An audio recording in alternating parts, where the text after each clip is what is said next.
Bonjour et bienvenue dans les rendez-vous coaching. Aujourd'hui, nous rendons un petit hommage à tous ces professeurs qui nous ont dit un jour ça rentre par une oreille et ça ressort par l'autre. Vous savez, un petit peu incommodant quand le professeur nous demandait de répéter après lui et que nous en étions bien incapables malgré une audition parfaite. Aujourd'hui encore, même si le regard sévère du professeur n'est plus là, notre qualité d'écoute nous fait parfois défaut et nous joue de vilains tours. Pourquoi et comment mieux écouter? Un sujet pour Stéphane Masson, notre coach professionnel scientifique. Stéphane, bonjour. Émilie, bonjour, bonjour à tous. Merci d'être encore parmi nous aujourd'hui pour nous aider sur cette thématique. Première question donc, Stéphane, comment définir une bonne écoute?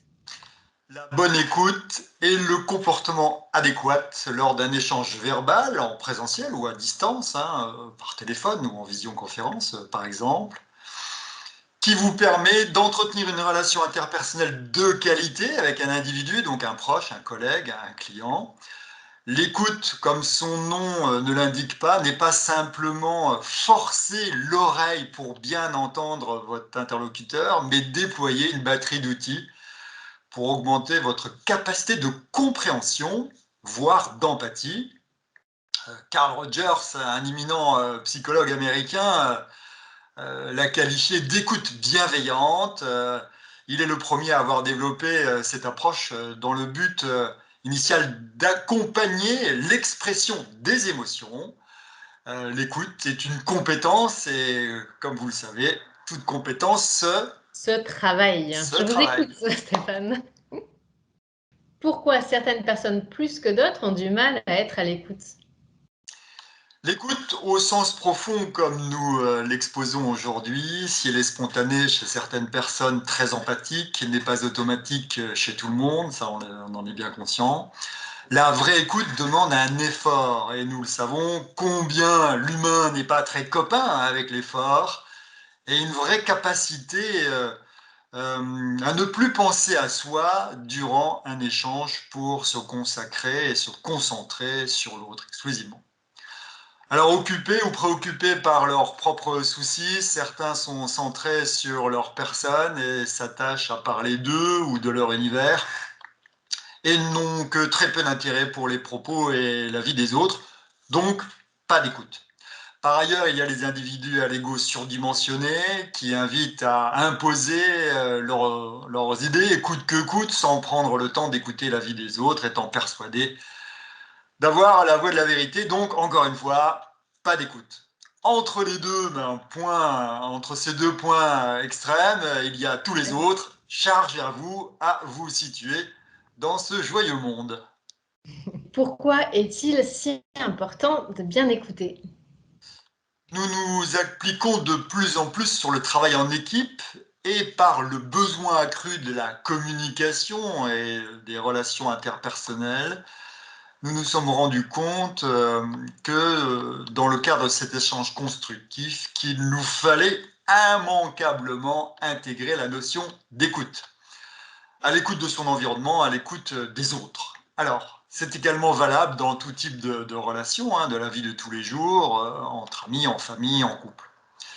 Et il a été montré scientifiquement qu'être à l'écoute des autres augmente significativement notre bien-être, dans le même sens qu'être altruiste, par exemple.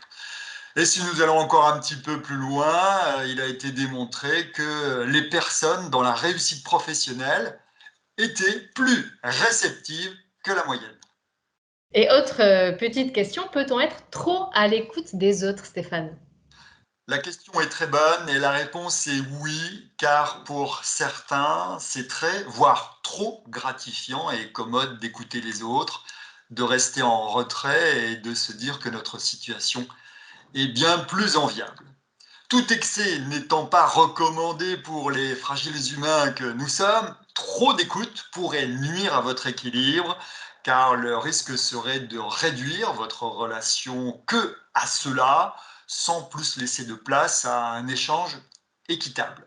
Vous n'êtes ni la hotline d'SOS Amitié, Mmh. ni un psychothérapeute, donc attention aux excès d'écoute qui pourraient vous réduire à une simple fonction d'oreille attentive et de vous oublier. Oui, c'est ça. Parfois, ça peut même nuire sur notre morale, finalement, si on a un petit coup de mou. Oui, parce qu'on parle d'empathie, d'écoute, mais lorsqu'on va au-delà, on est dans la sympathie. Et au-delà de comprendre les émotions des autres, on va les absorber. Et comme vous le dites, Émilie, ça peut être mauvais pour vous. D'accord. Comment bien savoir écouter, Stéphane?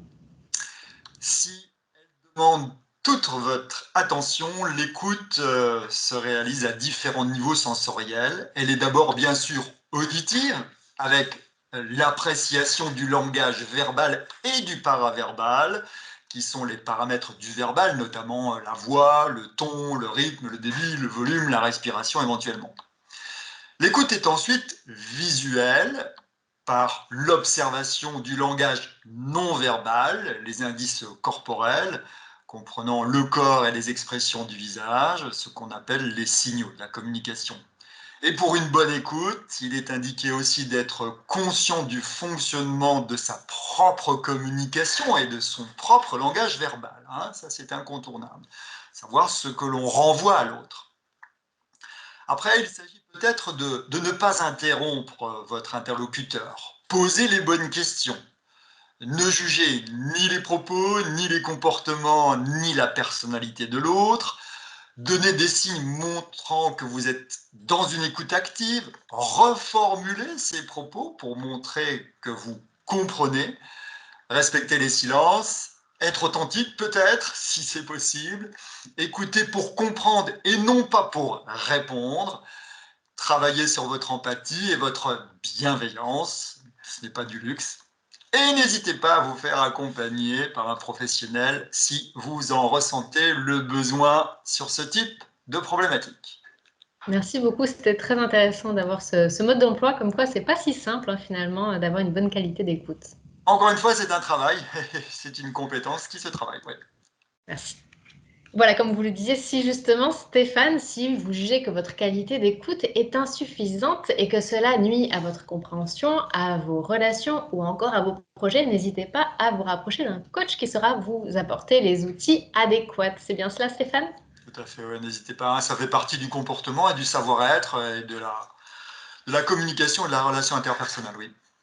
Voilà, vous traitez très bien ce genre de problématique, donc n'hésitez pas à rejoindre Stéphane. Il est joignable en consultation privée, que ce soit par téléphone, en face à face ou encore en visio par Skype ou WhatsApp. Nous mettons toutes les informations pour rejoindre Stéphane dans le descriptif de la vidéo. Vous le retrouvez également sur son site internet stéphane, le petit trait d'union, maçon.fr, Stéphane-maçon, ma2son.fr. On vous retrouve également sur les réseaux sociaux, sur votre compte Instagram. Stéphane, c'est bien ça?